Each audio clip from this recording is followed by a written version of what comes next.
everybody, and welcome back to MTG Study Hall here at TCG University. I am one of your hosts, Brett Killow, and I'm joined by... JC. And... Dave. And before we get rolling, JC is going to take care of some of the bookkeeping and all the stuff about why you should watch the show and how you should support us. JC? Absolutely. Hi, everyone. It's Halloween, by the way. Happy Halloween. A little bit late to you. Support our show by checking us out on and liking at facebook.com/TCG University, subbing at youtube.com/TCG University, and enrolling at patreon.com/TCG University. We have a lot of Patreon sponsors that we would like to give a huge shout out to. We really appreciate the support. You all are fantastic. So, Andrew Deng, Iari Melkor, Clay Cardwell, Jay Rogers, Jarrett Hubbard, Jerome Weeks Jr., Justin Farst, Tyler Zane Pease, and William Stoll. Thank you, thank you, thank you. Alrighty, so, and again, please subscribe to the channel. It's just, you just have to click a button, and then while you're clicking that, just click the like button if you don't mind. That helps us get to keep doing this, so if you wouldn't mind, that's super helpful of you.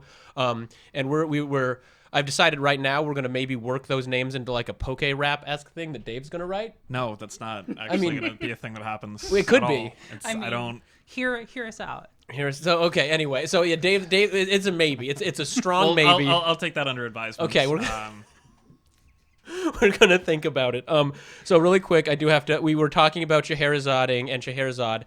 Here is a actual Scheherazade. Now, this is not a gift to the show. This was just a loan to the show from a friend of the show, but I'm going to say it counts. So at some point, we're going to put out some content where we actually play with this card, and it's going to be miserable for us, but we will cut it and make it less miserable for you guys to watch or something. So that'll happen. We'll make that happen. There will be something involving a wish and getting it from inside Scheherazade. You can see. I'm hoping for some uncards so we can also play Enter the Dungeon. Enter the Dungeon? Play a sub-game Yep. in our sub-game. We could get a triple sub game, and if you just play R&D Secret Lair and Revelation, so that we play a sub game under the table and have to play with our hands on the table. Yeah, it's gonna be miserable. So you get that to look forward to. So before we launch into our topics, and we have so much news. Before we launch in, we're gonna just check in to see what we've all been doing in Magic and outside of Magic. Dave, do you want to go first this time? I guess, yeah. I'm in the spot, aren't I? Yeah, you are. I'm in Magic. I'm still playing some Standard, playing Oko, and I think Oko's getting a bit much now that there's no Field of Ruin. That it's quickly becoming that it feels like my bad matchups are the Bant variants. Which is the other Oko decks. Yeah, it doesn't feel like that's a good thing, but that's a topic that we'll touch on at another time. But yeah, just played a lot of Simic food and losing to some Bant food and looking at the exciting Pioneer format and what potential things could be going on with that. Okay. So. And then outside of Magic. And outside of Magic, just more cooking. We're doing more baking, more cooking, like doing some fried rice, made some pumpkin bread after we recorded last week, and it tastes okay. It doesn't it was, I don't know, it felt almost like it was kind of undercooked or baked or whatever the proper term is. I don't know, dude. I'm just reading stuff off the internet. Okay. I haven't burnt my apartment down yet, and thankfully I don't have a gas stove, so I don't think that's as big of a concern as it should be. Okay. So, yeah, it's fine. I'm making edible food. Haven't gotten food poisoning yet. We'll just keep that rolling, I'm sure. I mean, that's 2 wins right there, so there you go. Yeah, it's always a good day when you don't burn your apartment to the ground. Go to bed again. Hey, that is true. I didn't burn my home and my possessions completely gone, so that's good. So JC, just on a quick note, I'm curious, is it like you're seeing all this food tokens and these food decks, and then you're like, I must go, because I have that effect on Food Network sometimes. Like, I'm watching Chopped and I'm like, well, I should go make some food. You know, maybe it is some sort of subconscious thing, because I started with French, with like baguette type French bread style things, and I'm sure that's one of the tokens. There's I haven't roasted a full pig. Yet. I don't know where I would find a full pig. I'd assume that you'd have to field dress it or something, because obviously you need to gut it so that you're not cooking that part. I can't say I've ever done that before. I think you buy them pre-gutted. Is that a deal breaker? No, I'm really getting in the DIY spirit, but It's a whole different thing. Like, I mean, I don't know if I don't want to field dress them. Maybe I do, maybe I don't. I've never done it before. I would assume that it probably would be pretty gross, so maybe I'd rather someone else do that. Okay. So on a note related to that, I only saw the giant skewer card kind of in the dark. So at first I thought it was the pig holding the skewer, and I was finally like, the pig is getting vengeance for all these times. And then I saw it in the light, and I'm like, oh no, that pig is not getting vengeance. I mean, if you're thinking about it, then it kind of is, holding it, using the entirety of its body. Well, here, look at it. So why don't we make a food token, turn it into an elk, and then equip the elk with the skewer, and the food's getting revenge then. So there you go. There we go. Okay. Oh boy, we're already so off topic in the intro. JC, what have you been doing? I was tasked with building a Brawl deck. It's been a while since I built a Brawl deck. I tasked myself with building a mono black deck. I'm not sure I've ever built a mono black deck in the entirety of my life. So that was a task, and we'll talk a little bit more about the Brawl decks a little later on. Other than that, it was going through and dusting off old cards and just realizing just how bad some of the 5th edition and Stronghold cards really were, because some of them were really bad. Oh yeah. Yeah, I mean, it was pretty feast or famine. I mean, you had some They were cards that either were stone unplayable redonk. or should not have ever been legal ever, period. Yeah. But I did uncover in my dusting off old things, and apparently either unplayed or played one Stoneforge Mystic. I'm pretty happy about that. It is no foxing. It looks very nice. That card, that's at least $50. It's a nice, pretty card. I couldn't tell you what it is after it got unbanned in Modern. It's got unbanned in Modern, and there's a Unbanned in lot of good equipment that you can go get with it. Batterskull's a pretty good one. Sort of feast and famine. Can build Cobblade. Oh yeah, no, it's Got Jaces too. it's seeing play, and it's Jaces too. great in Commander. It's a real good card. That doesn't suck. So congrats on doesn't suck. on pulling a $50 bill at least out of a pile of old Magic out of cards. a pile of old Magic cards. So like this was no joke, sitting next to like some 5th edition cards, and I'm like, why are you there? Let's just pull this out of the trash real quick. Yeah, let's just pull this out of the trash. Outside of Magic, I've been playing the Outer Worlds because it's brilliant, and I don't know what that is. Bethesda should be ashamed that Obsidian can do so good things. Well, no, I'll explain it to you because JC stole what I've been doing outside of Magic too. So is that everything? Other than that, I do a lot of nerdy things. So #nerdlife, Many podcasts. mini podcasts, Many and, podcasts. stuff like that. Alrighty, so in Magic, I have been playing a lot of Brawl because I needed to prep for some additional Brawl content we're doing on the channel. I got sent a Brawl deck by a friend of the show, which was awesome, so I had to play that. So I've been playing a ton of Brawl, went to another Paper Brawl tournament at Krypton Comics here in Omaha, and got second place, which didn't suck, which was a lot of fun. On a side note, I'm going to try to describe things as being enjoyable without saying that they're a blast 5 times in a row, like I did last episode. So, going to bust out the thesaurus, I promise. So, mostly Brawl, and then outside of Magic, I've also been playing Outer Worlds, which is a sweet RPG by Obsidian. It's basically the people who made Fallout, all the good Fallout games. So, the original Fallout team, a bunch of those members joined Obsidian, and then Ouch. Obsidian made the best Fallout game in New Vegas, and then Bethesda made a terrible game, a game I wish was better. 2 terrible games. Yeah. Are you talking about Hobo Simulator 76? Yeah, Hobo Simulator Hobo 76, 76. which I Stolen from Tom Gibbs. Just throwing that out there. which I played and I like, but anyway, the Outer Worlds is if you like Fallout, go play the Outer Worlds because it's awesome. And like I think if you are on the PC or Xbox, you can pay for like their little like gaming service, which is like $5 a month, and just play it. So like for $5, you could be playing a AAA game made by the Fallout creators. It's a AA game. Is it? Technically a a double A game, which with no DLC or loot boxes or any garbage. So Yeah. I say in the Magic the Gathering podcast. Okay, yeah. So it'll save you money for you to throw away on Arena or cards because that's what we're here for. So okay, That's what I've been doing in and out of Magic. So we are going to launch into our first topic, which is going to be our Brawl deck. So as Dave discussed last episode, we are each going to brew up a Brawl deck and give it a go and see basically just how it went and what we learned and what we want to pass on to you guys. And then we, like I said in the intro, we had a friend of the show send in a deck list to me, which I actually put together on Arena and played. So I'm going to talk a little bit about that as well. So JC, do you want to open us up with your Brawl deck and kind of explain your build process and what you did and what you liked? Yeah, I'd be happy to do that. So as I emoted a little bit in my introduction there, I tasked myself with building an all-black Brawl deck based around the commander being a Massacre Girl. Massacre Girl costing 5, I believe. Yes. Yep. Yes, 4 and a black. And basically wiping the board of all creatures, giving them progressive counters to Not counters. wipe the board. -1, minus one till end of turn. Usually there's nothing left but Massacre Girl when you cast her, so... Exactly. Just really quick for those at home who are too lazy to look it up on Gatherer or who are just listening to us. She is a 3/4 for 2 black and 3.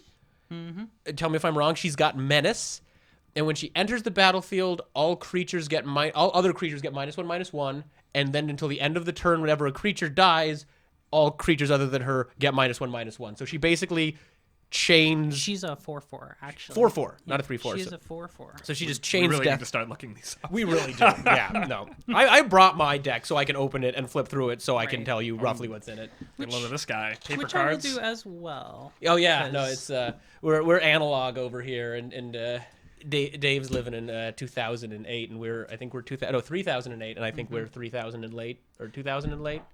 2000 and late. No one something can like understand that. what Fergie was talking about back then. Okay. It was clearly the Dark Ages. Terrible time all around. The Black Eyed Peas got to play the Super Bowl, and no one had a good time. No one won. So tell us about your Massacre Girl. I'm sorry. Yes. So Massacre Girl, she basically wipes the board of all creatures. So the theory behind her is get her on the board as much as possible, keep wiping the board state so that people are very frustrated, because one of the main winning strategies for a lot of decks is to put creatures out and have them do things And Brawl, that's When- kind of all you can do when mostly. they're out. So keep wiping the board, putting things on her like Kaya's Ghost form, putting things that when this dies, it comes back with a 1/1. Actually, I think she has to hit the graveyard for that. But basically, I built the deck around being able to recover my creature board state faster than you. So the theory was that I would wipe the board and then recover the board by having a bunch of things that make zombie tokens and things like that. So Okay. And just to clarify, I'm assuming you built this for multiplayer, Brawl? I do. Okay. Yeah, this is mainly designed for multiplayer Brawl.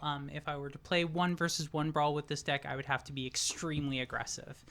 Now, the thing is, the deck is built to be extremely aggressive because I have things in there such as Unholy Indenture, which enchants a creature. When it dies, it returns to your graveyard with a 1/1 counter. I have Herald of the Dread Horde, which when it dies, it amasses. I have Witch's Oven that lets me throw things in the graveyard. I have a myriad of cards that let me retrieve things from the graveyard. So essentially, I keep wiping the board. I discard creatures into my graveyard to effects. I sack creatures for good effects like gaining life. I don't care about my creatures dying because I have a lot of ways to get them back. So I just keep refreshing my board state while I'm wiping everyone's board state and playing very aggressively with this deck. So Okay, and since we're in multiplayer, you've got three people out there, so it's way more likely that the board is going to be decimated every time she comes out. Against one other person, maybe you don't have that 1, 2, 3, 4, 5 toughness chain to get that. But if and you do things like Sir Conrad with Conrad. that. You just throw things that amass a whole lot, Soul Salvage, Plague Crafter, things like that. So I'm pretty happy with it. It's a pretty aggressive deck, just things that keep coming back and a lot of sack effects and things like that. Are you playing the 1/1 cat from Eldraine? The one Yes, that you the can 1/1 sacrifice you can sack for a food and bring the cat back. I'm also playing the other cat that when another creature dies, it gets 2 1/1 counters. So Yeah. or when you sacrifice another creature. So yeah, lots of sacrifice. It's kind of murder culty. Murder cult is what I was looking for with this deck. So Well, that makes sense because, like, in Ravnica, Massacre Girl, she's like a She's like a serial killer, but she's like the Rakdos are serial killer insane. pop star. Yeah, she's like, so they love her. So like I don't understand where we're getting all this Rakdos. Good old Dreadport invasion. all I'm saying is Rakdos affiliated people generally are or support serial killers. That's the statement I'm making. I think the best description was they are the juggalos of Ravnica. It is the never-ending carnival. You know. Oh my gosh. I'm the one wearing a Rakdos shirt, so just understand how much that pains me to say. So we've got to ask Rakdos how magnets work. It's miracles. Certainly miracles, and then they'll murder half of the audience. Well, I don't think that they do that at ICP shows. I would hope not. I mean, that's not a good way to keep a brand, I don't think. No. By all reports, super cool folks.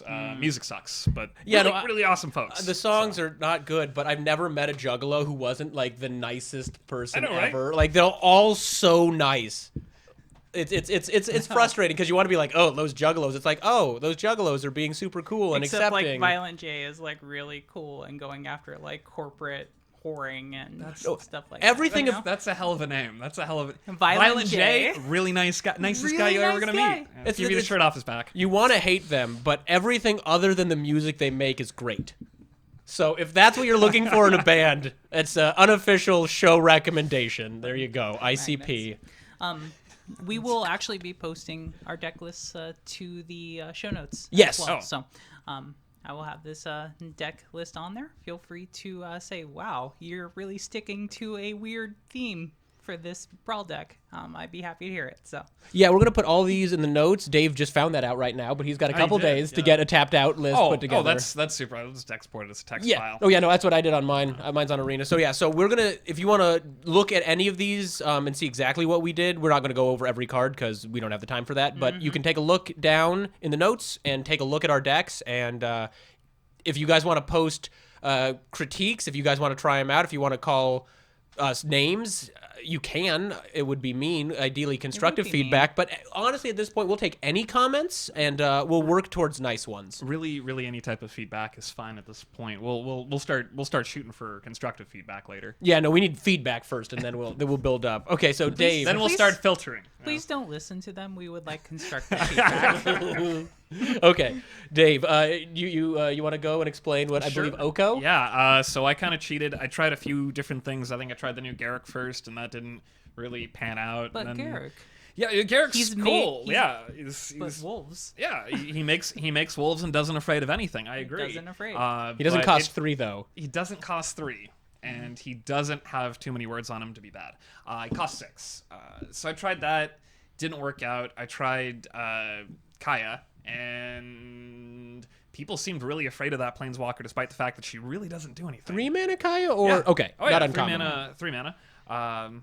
People just, seemed terrified of her, but it just didn't really do anything. And then I just decided, screw it, I'll do Oko. And so then we just did it in easy mode and jammed a whole bunch of really synergistic, good green and blue cards together. Play Wicked Wolf, play the stupid Hydra thing that can fight or double the counters, play a Questing Beast, which normally... And the sad thing is, most of these cards that are really good and synergistic and have words on them, and most of the time while playing games on Arena... People just conceded when you cast the turn 2 Oko. They just went, turn 2 Oko. Can't beat that. You got us. And yeah, that's the alternate win condition, I guess, in Brawl. Yeah, I don't want to play against a turn 2 Oko. You got me. Which is I wish we had a ranked mode. Because something to just because right now how it is, the event's ending soon, but it's good. It's just casual. So if you don't like your matchup, you can just scoop it up, which I guess is nice. But at the same time, it's like you might want to maybe see how your deck works after the turn 2 Oko, or is it just decided at that point? That's probably a topic for another day. But when if you wanted to set up like ranked for a casual type format, that's I think the best way you can really do that, not necessarily have like a ladder board or anything like that, but instead. Incentivize people to do well, like how they do the metagame challenge, where if you take 1 loss, then you're out, but the more wins you get, the higher the prizes get, where you can jump from like 10 packs and a bunch of gems to 20 packs to a bunch of gems to like 50 packs and a bunch of gems, provided you don't take a loss. If they do something like that, it would probably incentivize people better to, well, I really don't want to have this, I'm going to try and fight this one out because there are 10 packs riding on it. Like incentivize people by giving them incentivize them by giving them something to try and win. Okay. Yeah, no, I think that's not a bad idea at all. I mean, it's you. I mean, you said Brawl as kind of a casual format, which it is, but it also isn't. Because like when it's multiplayer, like JC's deck, it's you can only build. You have to build a certain way, and I think you kind of generally, if you're doing 1v1, you want to build another way. But if you're sitting down in an arena, yeah, it can be more casual. But also, there's people like you. No judgment in that statement, but who want to play the good. You tried some decks out, and you went, I'm going to go to Oko because Oko seems good. And playing the strong cards and building the strongest Oko you can in Brawl, there's nothing wrong with that. And so it's kind of weird where I kind of see 1v1 as a little bit more competitive. You still get that option to play cards you wouldn't normally play in Standard because you've got to expand for Singleton. Yeah. But I mean, and so like I would never want it to be just competitive, and like I don't think we need a constant Brawl competitive queue, but like if once a month there was a weekend where it's like Brawl competitive queue, go as hard as you can, and we still had Wednesdays, and bring that- the deck you want to and Oh, play. you mean is- like kind of like how fun games function, where they'll, like Brave Frontier will do the thing where you have like a week to get a high score, at least they used to, or Dokkan Battle does World Tournament every like month or so. You have like 3 days, and there's a point value, and at the end of it, it's tallied, and you get rewards based on that. Maybe something along those lines to incentivize people playing Brawl, and giving kind of a some sort of prize breakdown or something like that that's outside of what they're doing right now. Yeah. And that is a weird thing for Brawl. Like, I built this deck specifically to play well in multiplayer. It can play in like single player games, but I don't think that happens as often in like Commander. In Commander, you usually kind of build to play against multiple people. Generally Speaking, there's a 1v1 where variant. Brawl, you can kind of like tune your deck like either to play against a single player or to play against multiplayer, or kind of in the middle, but like Yeah, no, it's one of those. I think you can. The Brawl card pool is obviously nowhere near the size of the Commander card pool. So I think you can kind of get that. Here's a card in my deck that would be great in multiplayer, or here's more spot removal for my deck, so maybe it's better in one-on-one. Mm-hmm. But it's kind of a weird place where generally I think you want to decide, am I building a multiplayer deck? Am I going to do things that say each opponent does blank? Exactly or am I my point. Or am I building 1v1? Which I think I actually like about the format. I think it has the room to do both. Commander's weird. There is a 1v1 variant called French, but it's like a fan-managed... Well, I guess Commander's got a fan-managed ban list, but it's got a smaller fan-managed ban list, and I used to play it actually quite a bit, but the people in charge make interesting decisions, and at this point, it's like a 20 life total. It feels more like Singleton Legacy, which I guess is Canadian Right. Highlander. Canadian Highlander Singleton Vintage with weird rules. Yeah, 'Cause you okay. get to play power. So, But it's all semantics, though. Yeah. But I get what you get to play all the cool old cards in Singleton, and maybe it's not going to be as degenerate as maybe Legacy is. So it's a weird thing. So I think we kind of have two decks on not necessarily totally opposite ends of the spectrum, but Right. you're putting in cards you like. You're putting in cards like, hey, I should think about multiplayer. And Dave, I'm assuming you kind of went Well, more like, to I want to be- win on Arena in this 1v1 mode. Now, let's be fair. I like cards that I can win with. So I like Wicked Wolf. There's nothing wrong with that. Oh, yeah. No, I mean, we're really doing the same thing. It's just Yeah. what we like about cards is different then. So, So okay, so I brought Questing Beast. We just did a video we're gonna put on the channel. I did a best damn deck for Questing Beast. Why I think Questing Beast is the best damn deck to be playing in Brawl. So that's gonna be up at some point, and check that out if you want a more detailed breakdown of him. But so I've got Questing Beast. is that the fancy extended border? This is the foil Questing Beast? full art full boreal. art. Full art border. Yeah, this was my first. I got the collector pack with my booster box, so I got the one there, and I opened up.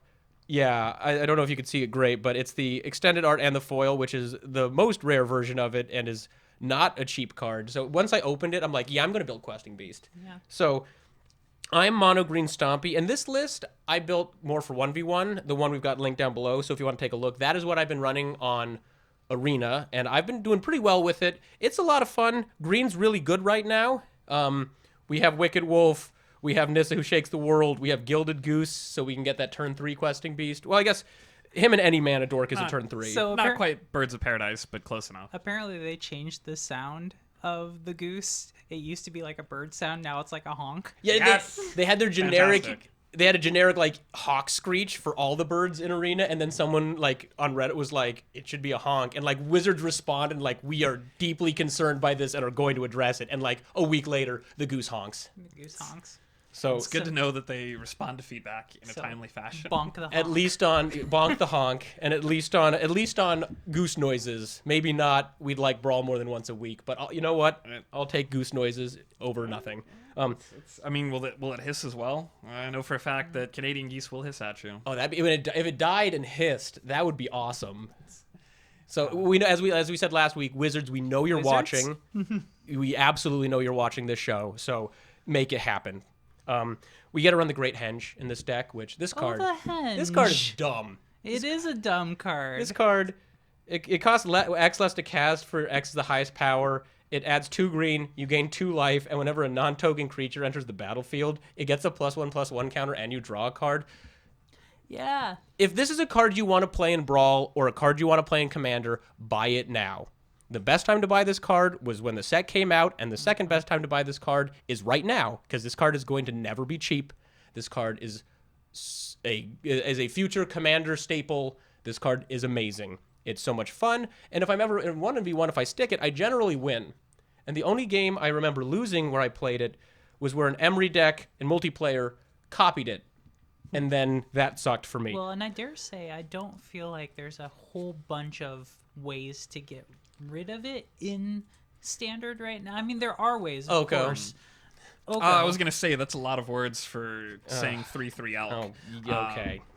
Yeah. Oko. Oko. Yeah, Oko. There are a few red cards that'll take care of artifacts, the but for card- the most part, you know, Are we talking about that banned card again?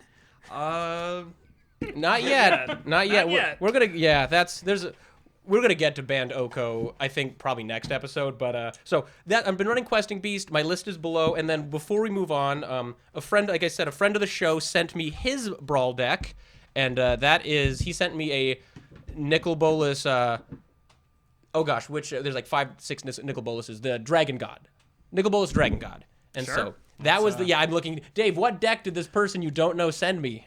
So sorry about that. So yeah, Still don't know Fernando. Hi, Fernando. hi Fernando. Thank you Hi, for sending the Fernando. deck. It was awesome. Fernando's a friend of mine. He's a much better Magic player than I am, and so he put together a really solid list. It's his mana. I almost always was able to stick Nicol Bolas on turn 5. I like his choices in the mana base. I like his removal suite. It's the right mix of removal and counter spells, and I think I got one win where someone actually let me resolve his ultimate that just says if your opponent controls no legendary creatures or planeswalkers, you win the game. I got to resolve that once, and most people on just turn 20 just rage conceded after I killed their commander again or exiled all their lands. So it's really mean. If you like being mean and not letting people play Magic, it's a great list. We're actually going to throw that list down in the notes as well. And anybody, if you want to send us in a deck list, if you want to send me a arena deck list and like have me try it out, and at some point we're going to get it set up so I can record some games, and we'll get that posted on the channel as well. If you've got a deck you want help on, or a deck that you think is awesome that other people should try, send that in, post it in the comments, let us know about it, and I will take a look at it. If JC or Dave want to try one of these, we can pass them out. So please, please, please keep sending us stuff. That was super awesome. Fernando, thank you again, and I really liked your deck. I had a lot of fun playing last night. Note on that.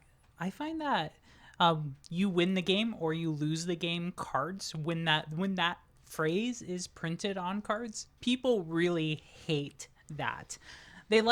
Some people really like playing it, but other people really hate that phrase on cards. If you let it resolve, he like yells something diabolical and there's like a cool little effect. So like arena players, please, if your opponent is about to do like a crazy cool thing, just let him have it. Let him have that moment. They maybe get it once every 20 games. So just give them that if you've got it in your heart, says the guy who angrily goes, well, I'm not going to let you do this, and quits all the time. So don't be like me. Be better than me. Are you encouraging the anonymous horde to commit friendly acts against their fellow players? I'm asking for the sake of it. I'm asking Magic players to be kind to each other. So, I mean, you're wishing for a better world. I appreciate that. well, we're trying. So before we move on, any thoughts before we move on to the next topic? I think we're okay. Okay, so we're gonna hit the next one, And this one is we're going to talk about the Theros Beyond Death leaks. So really quick, before we get started, I just want to let the people who do not want to know about these cards say, if you don't want to know about leaked cards, skip ahead. We're going to put a time down in the notes. So look down there and just say, okay, skip ahead to part 3 where we're not going to get any cards spoiled. So, all right, that's your warning. And we are talking about leaks. So Magic card leaks happen fairly often for a myriad of reasons. Some thoughts on it being intentional at times and other thoughts of it not at all. Yeah, so there's plenty of conspiracy theories. So what is supposedly happened is on, I believe on, I think the 30th or 29th of October, someone on Reddit posted some cards from the set that is coming out in January of next year. And they said that they went to Walgreens and they bought these packs there, that these packs had mysteriously made it to Walgreens, which On the shelf. And they were like, I should buy these. Which that seems fishy, but we don't know one way or the other. So we have a chunk of cards. If you're interested in these, just search Theros Beyond Death leaks. They should be pretty easy to find. I might stop at a few Walgreens on my way home. Just saying. So I don't have enough info to like be like, oh, they're a liar. Oh, that definitely happened. I do not think Wizards intentionally leaked them. I think that's an absurd claim that some have made. They've done that in the past with certain things. Just, they accidentally put in a card for the next set in a pre-release or something like that, and it builds up hype for the next set. But that's one of those I don't think that they'll ever confirm or deny. Certainly not. I've never heard of them before releasing entire, multiple booster packs to a Walgreens. No, It does get us talking about it. It does, definitely. And here's why I don't think Wizards did it. I would buy that, hey, we slipped this card into a pack and now we're at a pre-release and like, oh, what's this new mechanic mean? Like, I think that might have happened with Conspiracy 1. One of the cards we got was the borderless Elspeth. And again, a really quick, one last spoiler. There's potential, we're going to discuss potential story spoilers. So if you don't want the story of that set spoiled, again, skip ahead now. So we got Elspeth, but it's the promo version, and so it looks like it's a statue. And in the background, we see Elspeth killing Xenagos, who she killed in the last set.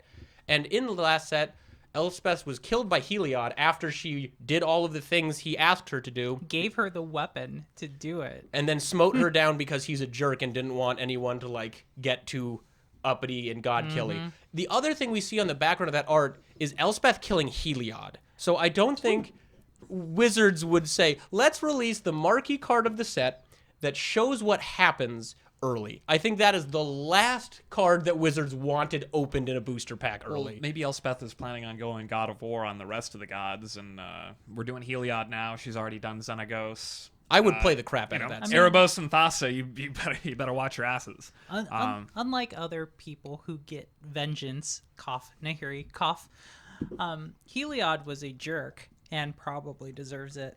Definitely deserves it. But so we know what all of the mechanics are.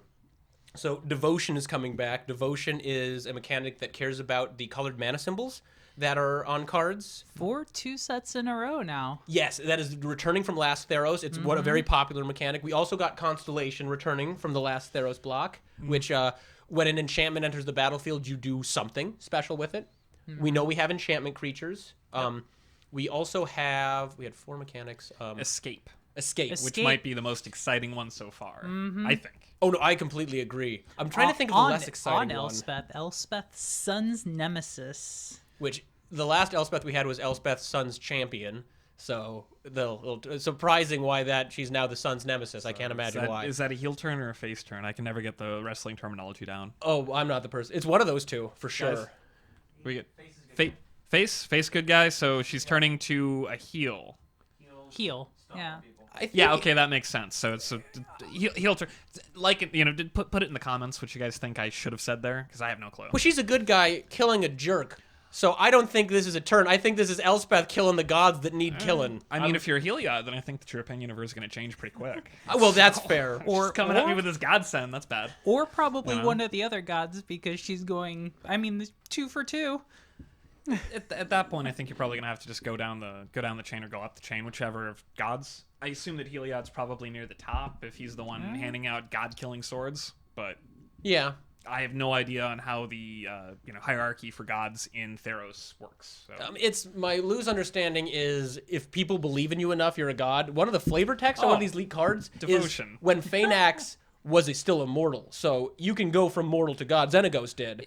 Yeah. He went from mortal to planeswalker to god. But apparently items can also ascend, because I read somewhere, this was on Reddit, so really please take it with a grain of salt. Somebody said that the god of knowledge was like a doorway that became god, ascended god. That might be a nonsense thing a Reddit person said. It makes me look like a moron, but you know what? If that Reddit guy or girl, whichever came up with it, I'll read their short story about how the doorway ascended to godhood. I will 100% read that story. No, I'm in. That sounds awesome. Totally do that. It sounds like the Matrix. Yeah. Person from Reddit, if you're listening, please write that story. There's one I would key love to read it. that opens one door. Or if there's like a Vorthos who like isn't just talking out of their ass and actually knows things, please post. Please school us and tell us what we're wrong about. Escape, what it does is you pay an amount of mana, the escape cost, and it varies, and you exile an amount of cards from your graveyard, and then you can cast the card from your graveyard. So the new Elspeth Planeswalker... It costs 6. 4 and 2 white. Well, for the escape. For the escape. The baseline cost is 4, so 2 white and 2, and then she comes in with 5 loyalty, and she has 3 minus abilities. 3 minus abilities. -1 to give up to 2 creatures, +2/+1 to the end of turn. -2 to create 2 white human soldier tokens, and -3 to gain 5 life, which that seems a little underwhelming, but then like JC said... Yeah, neither of those are great. But then you pay 6 mana and exile 4 cards from your graveyard, and you get a player again. And I think what not everyone is noticing or has realized is there's no like exile clause after she gets escaped. If she dies again and you have the resources, you can do it again. You just keep bringing her back, and you just keep gaining 5 life. I guess it's like permanent flashback at that point. Yeah. So you just get to keep flashing it back. It's not exiling. And it's on creatures, spells, and planeswalkers. We've seen, yeah. Okay. There's I just seen the one with Elspeth. We have that. What I'm really excited about is it got put out in the second chunk of leaks where they showed the commons from these packs they supposedly got at Walgreens, and it is 1 red, and it makes a 1/1 satyr who can't block with haste, and then its escape cost is 2. It's like 2 red and like 2 cards. So like that doesn't see a 1/1 for 1's not great, but a 1/1 for 1 that when we're done with stuff we can keep cranking out, particularly when we have that 2-mana enchantment in standard that pings whenever you attack with a 1-power creature. Like that seems cool. So like this mechanic seems pushed. People are immortal. They have inside them blood of kings. Yes, it is the Highlander mechanic. Or I just like that Elspeth is hypothetically in the gameplay here. She was in the underworld, so she's escaped, and then she gets killed, and then she just gets back out. Like, you just can't keep her in the underworld anymore. You cannot. She has escaped death. She just keeps getting back. So this set, just saying, it's Theros beyond death. So I think there's going to be more funky graveyard mechanics that we're going to see. Who else can we potentially see coming back from the dead? Maybe Xenagos?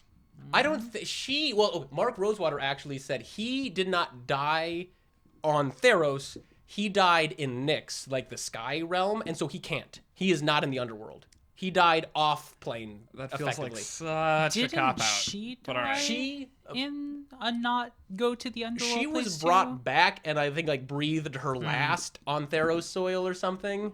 Daxos hypothetically could escape, but he's already taken his returned math. So in Theros, it's the Greek set, and there's an underworld, and like you can leave the underworld, but you have to.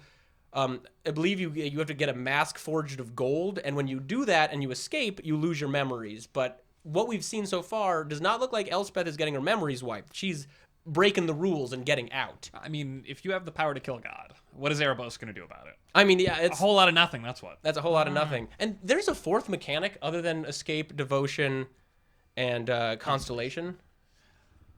Do you remember what it was? Absolutely not. We're getting sagas back. That was it. That was it. Thank you, JC. We're getting sagas from Dominaria, which is a really fast return to a mechanic, but I like it. every I feel like a lot of people like it. It's- They had a good response at the time. super popular mechanic, and like the second they previewed sagas, everyone was like, we should see this when we go back to Theros. And so I'm happy Wizards was like, hey, this is a great mechanic. Let's just do it again in a couple years later. And like they look awesome. Sagas are enchantments.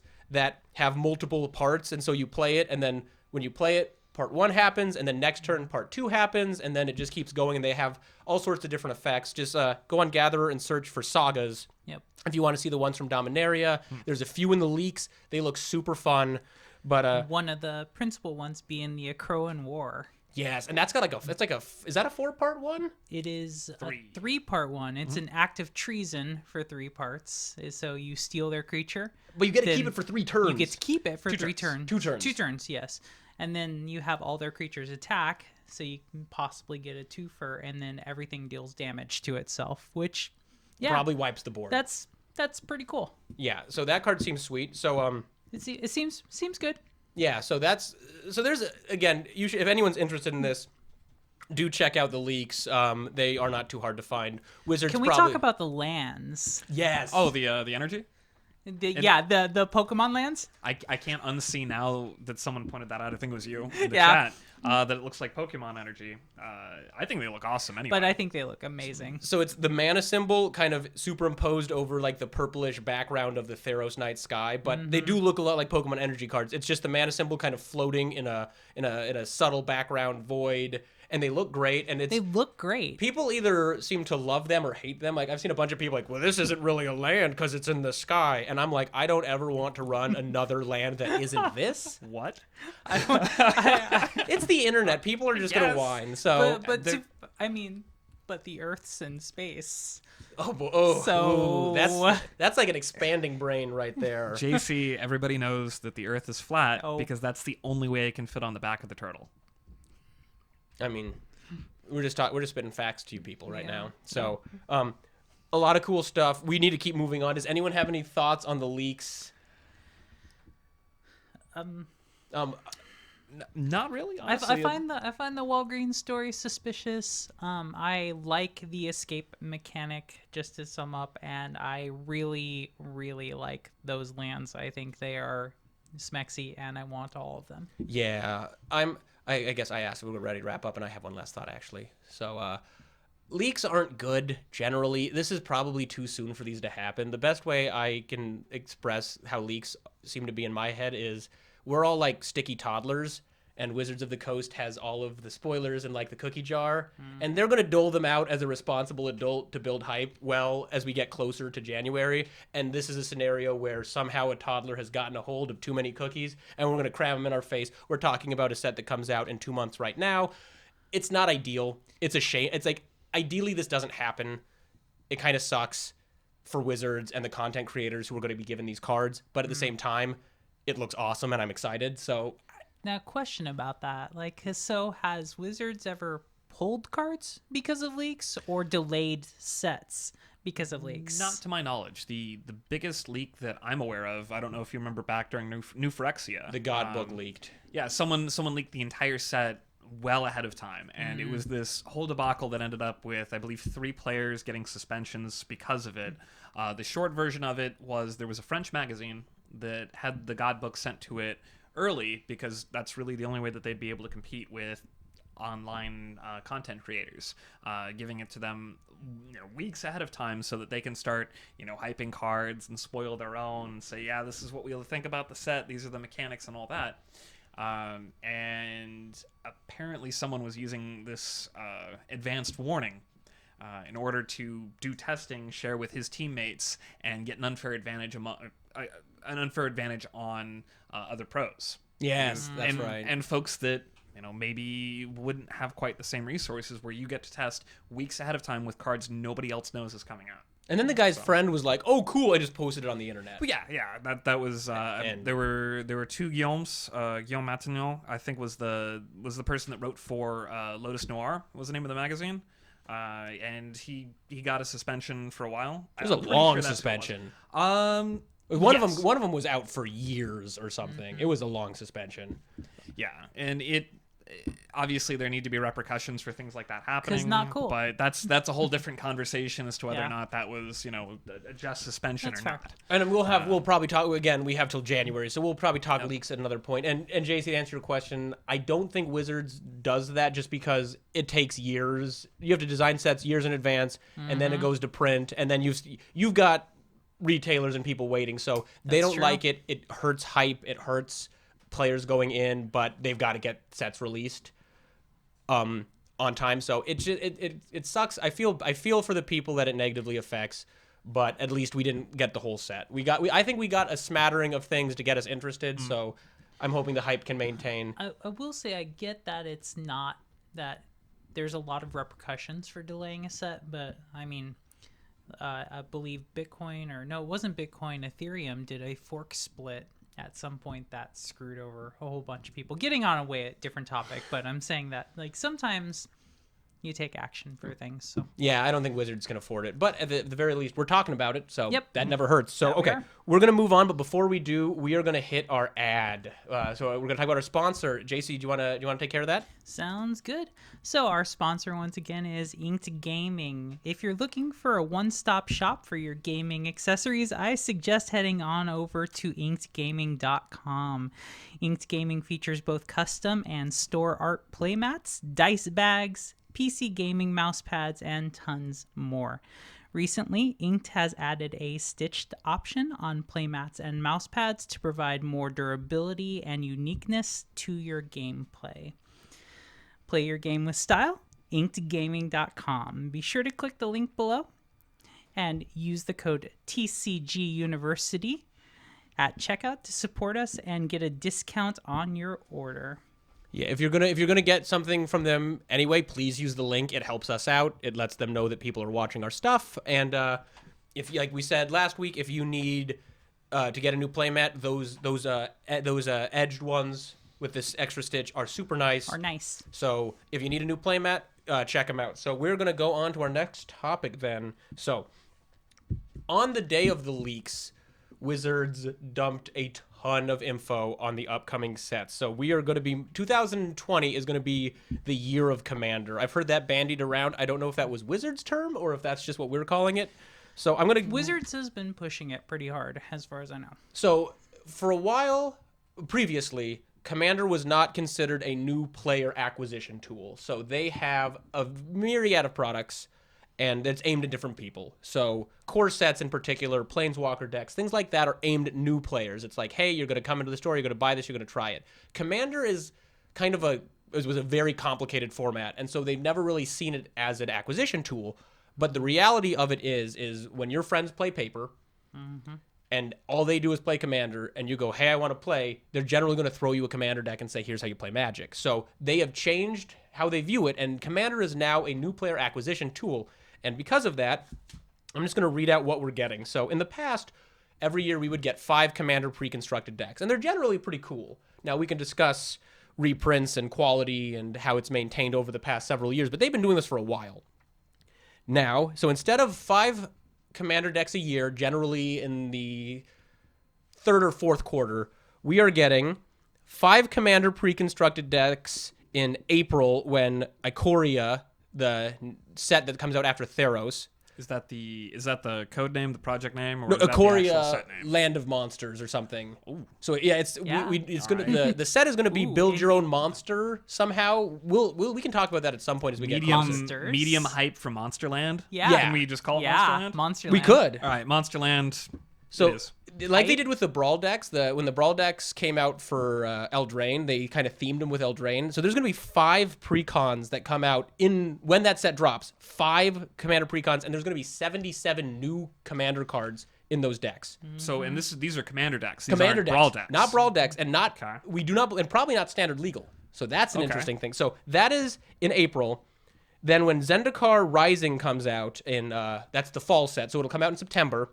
There's going to be 2 Third return to Zendikar. Yes. All right. Return to Zendikar. We're getting 2 more precon decks, and these ones are supposedly more new player focused. They're going to have some reprints, but these are going to be a more simplified one. Is kind of the what they kind of told us we were going to get. So are they planning to use those 2 pre-constructed decks to replace the precons that have been coming out with the sets? Yes, only core sets are going to get Planeswalker decks, Okay. and the additional decks looks like are going to be Commander for next year, and maybe Brawl again. Fingers crossed.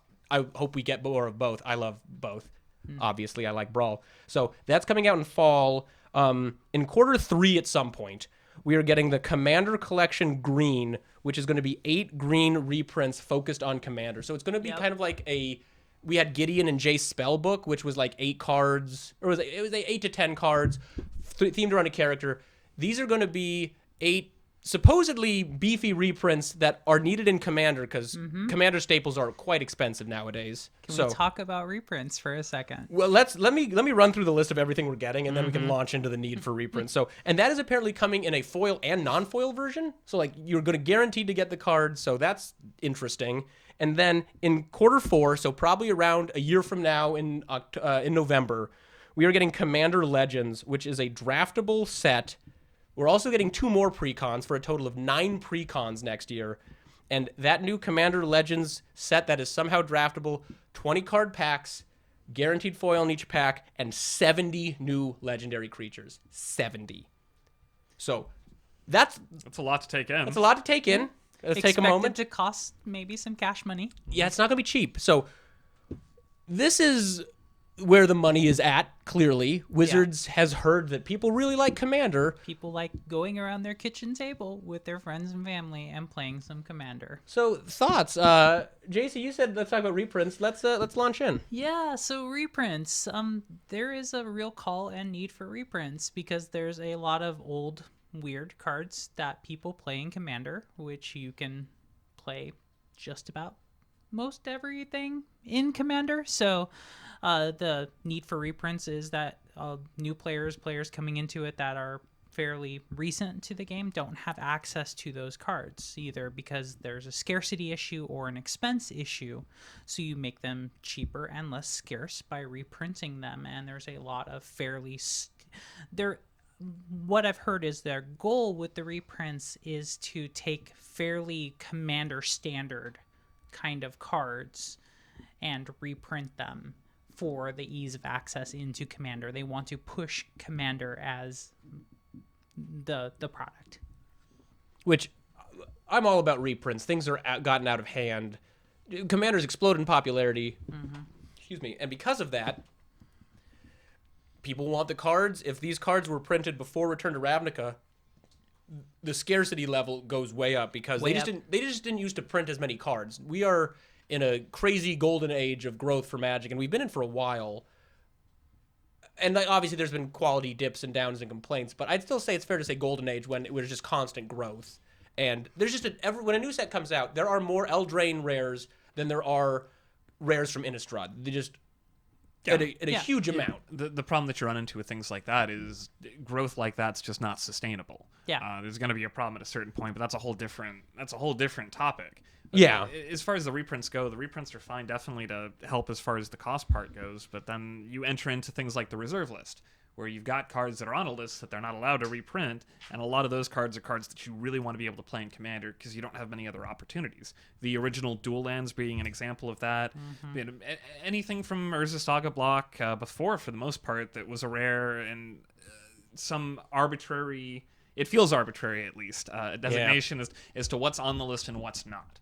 You know, as an example, something like Show and Tell, which didn't get a reprint until still relatively recently. It was Last couple several of years years ago, yeah. Right. But it wasn't within 2 years in the next core set. That card's not on the reserve list, but then Tolarian Academy is.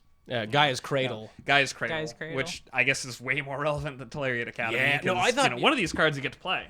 Yeah, no, Gaia's Cradle is a land from Urza Saga, right? Mm-hmm. And it taps for 1 green for each creature you control. Comes into play untapped. It's a legendary land. This card is at least $400. I actually have one. I think it's the most expensive card I own. I got it as a gift. My spouse got it for me as a gift when it was like $80, and it was like, holy crap, $80? That's a lot to spend. And now It's it's a like, lot for a piece of cardboard. and now it's $400. And that's the thing. It's super awesome to play, but when I say, hey, JC, you're getting back into the game, let's shuffle up. You've taken a Brawl deck, you like your Brawl deck from last rotation. Let's make your dinosaur deck big. Sit down against Brett, turn 1 Gaia's Cradle. Yeah. Is a little intimidating. Now they are trying to kind of work on that. It's like they're trying to give Commander players pseudo ones. So in Ixalan we had Growing Rights of Iltamok, which was they did a cycle of cards that flipped into lands. And so that one flips into a Gaia's Cradle. It's a 4-mana enchantment, and if you have like 5 creatures in play. I think it'll still tap for a mana even if you don't have creatures in play. It's a better Gaia's But Cradle. not exactly, because you have to jump through hoops in order to get it. Once you have it So flipped, it's better. But yeah, I'd rather play it than play a 4-man enchantment. It's one of those that one of the stipulations for their reprint policy on that is they can't print a functional reprint. Like that one, you have to jump through enough hoops that it's not like saying, It's not well, functionally it reprint. might as well be Gaia's Cradle, you know. But yeah, you know, it's like they can't reprint Tundra as snow-covered Tundra and make it a snowland, but everything else is the same. Well, they've actually said they could, but they probably won't. I don't think they won't.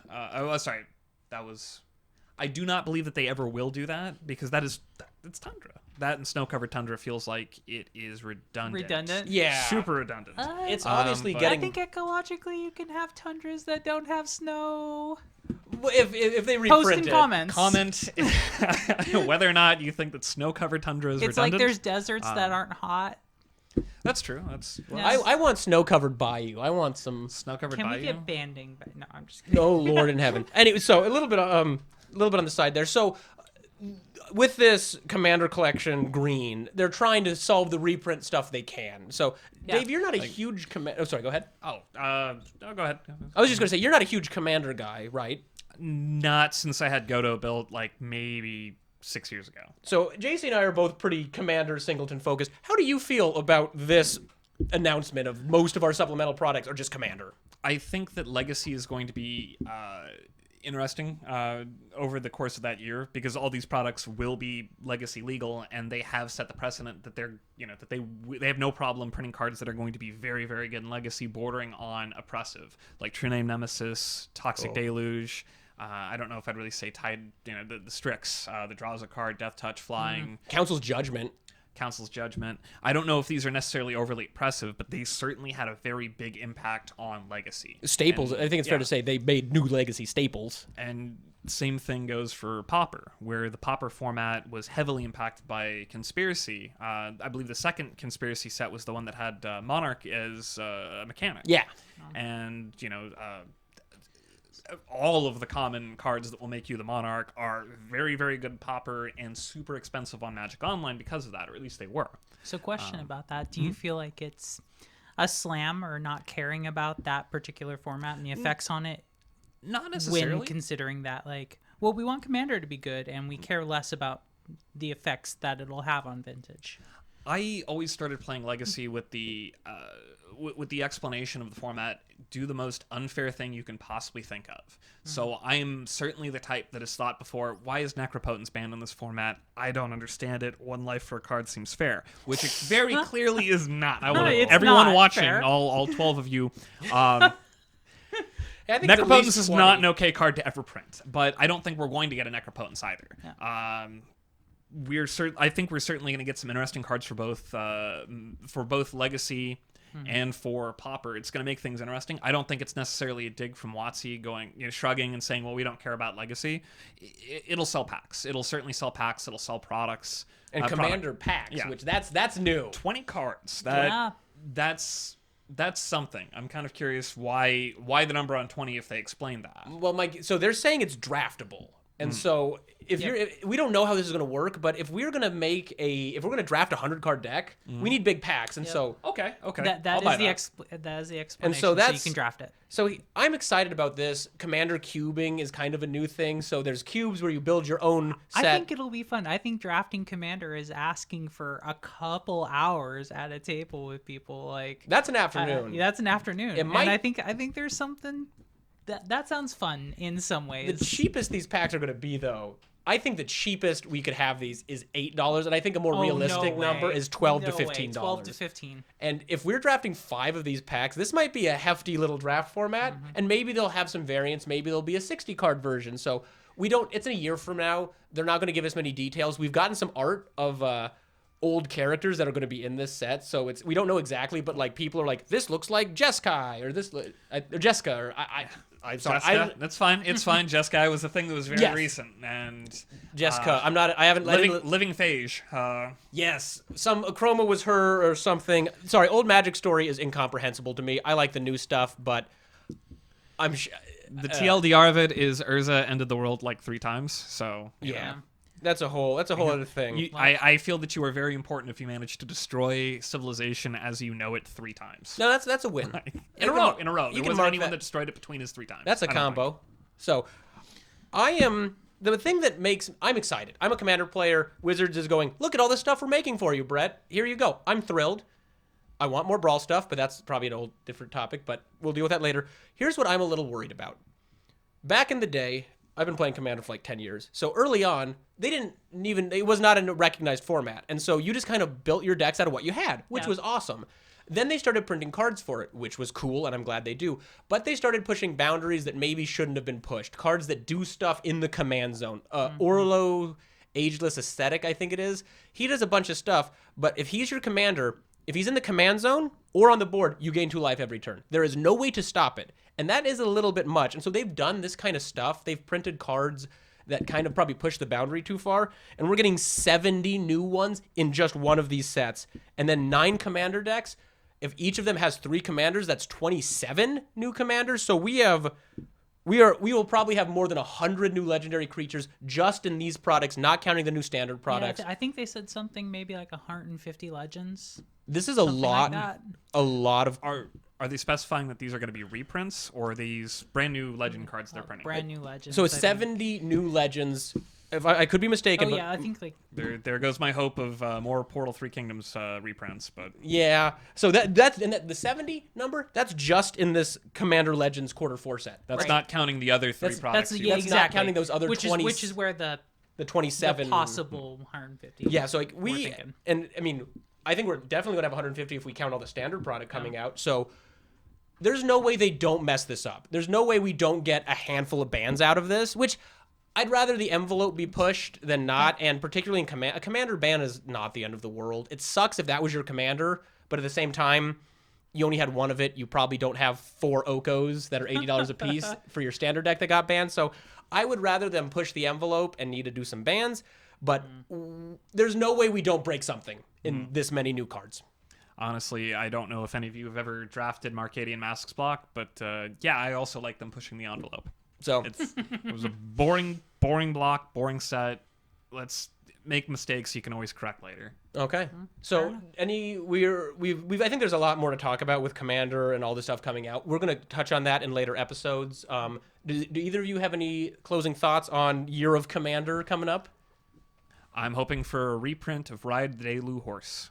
I'll say that again. Ride the Delu Horse. Go ahead and look it up on Gatherer. You're welcome. That would be sweet, JC. I'm excited. Brave New World. Alrighty, and so next week we're gonna launch into the hypothetical Oko ban that's coming in November. If you guys want to weigh in the comments and say whether or not you think Oko should be banned, this is pretty contentious right now. So if you want to go ahead and post that, that'd be appreciated. Other than that, I think that's everything we set out to cover this episode. So I want to thank everybody for watching. Thanks for tuning in. Please like, comment, subscribe, share, and have a good, safe week, everybody. We'll be back next week. And everybody, please, while you're gone, remember who you are. Thank you so much. Cheers.